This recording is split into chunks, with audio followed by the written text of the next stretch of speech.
good to be back with you again on Good Morning Geelong. Well, I suppose the big news of the week, internationally it would appear, has been the successful separation of little twins from conjoined twins from Bangladesh, Trishna and Krishna.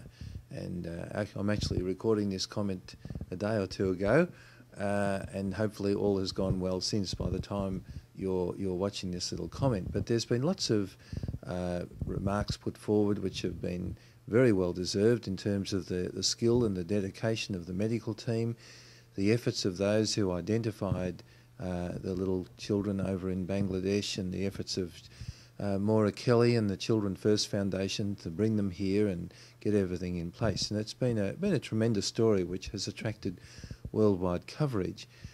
One of the things, though, perhaps which deserves mentioning is the fact that the two are now individual children, and it focuses our attention on individual people, just that each one of us matters. One of the great things about this story, it seems to me, is that these children with this terrible situation, one wonders what would have happened in terms of had they lived longer, joined at the head.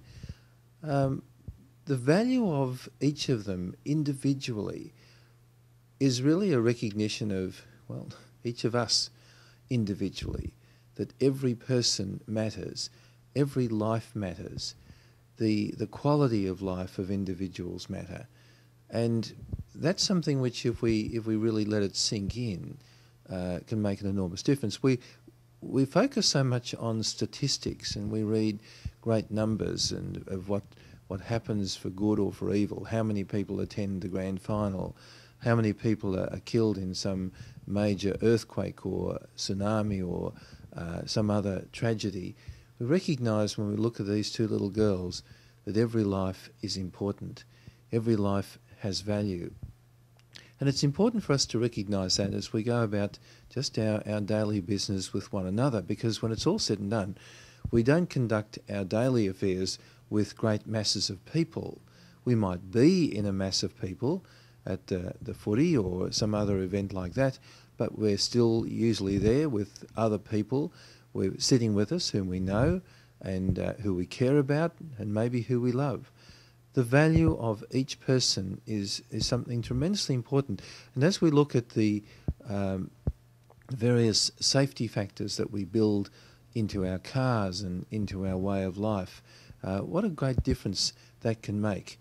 I officiated at a funeral this week of a firefighter who was an expert in safety equipment and developing greater safety equipment. He was only 48 years old and died of a heart attack.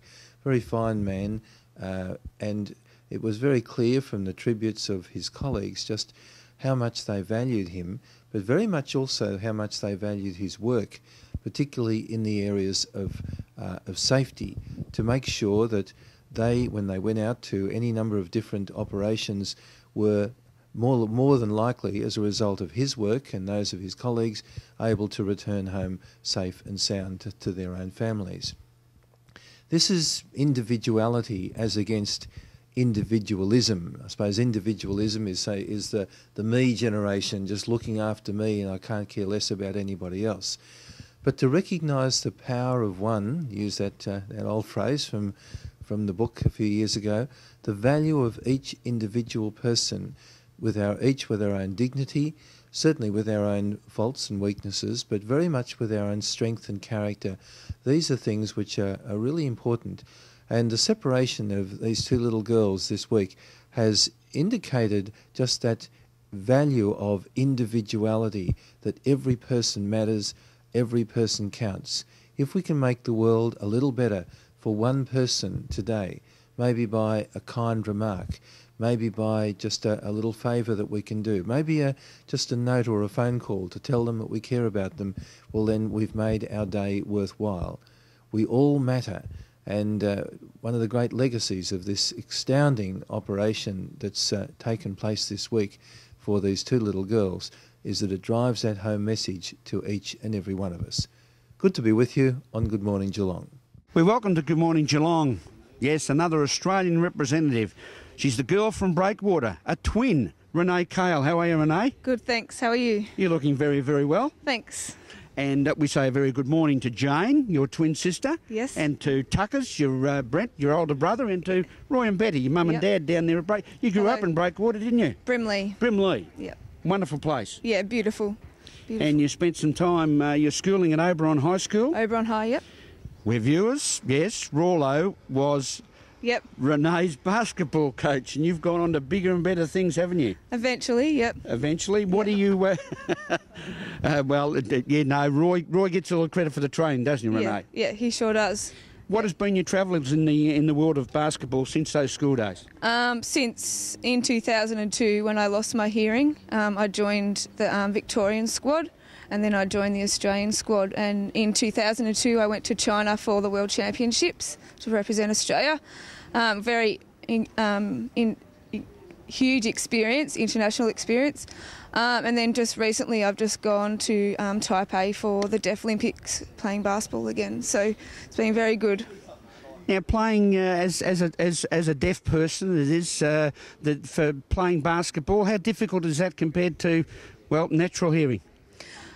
It's just different. You get used to the changes. Like for me, I can't hear anything on the court, so some of the girls can still hear the whistles and that, but you just get used to how the game goes. If you've been playing for a long time, it doesn't really make too much of a difference. You're always a very tenacious player, Renee. Yeah. Do you still have that tenacity on the court? Still put all my guts out, yep.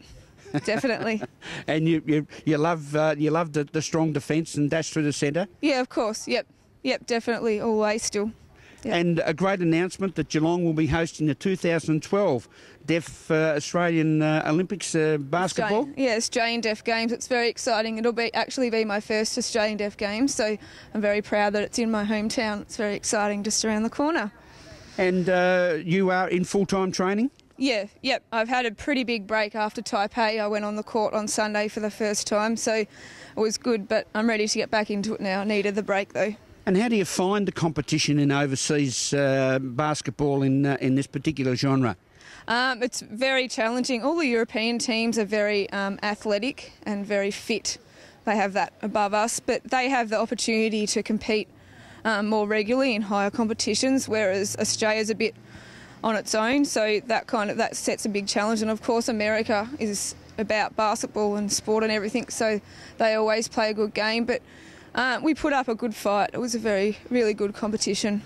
But it's great to see again, as we often term in Geelong, all abilities and inclusion as far as the community is concerned, and particularly in the world of sport. It's very important, isn't it? Yeah, it's very, very good. It's great, very good. One of our champions from Geelong, and we're very proud of her, Renee Kale, at the announcement of the 2012 Deaf Games to be played here in our great city of Geelong. All the very best to you, Renee, and we look forward to seeing you down here more often. Thanks. And let's give a wave to Mum and Dad. Hello, Betty and Roy, Tuckers and Jane.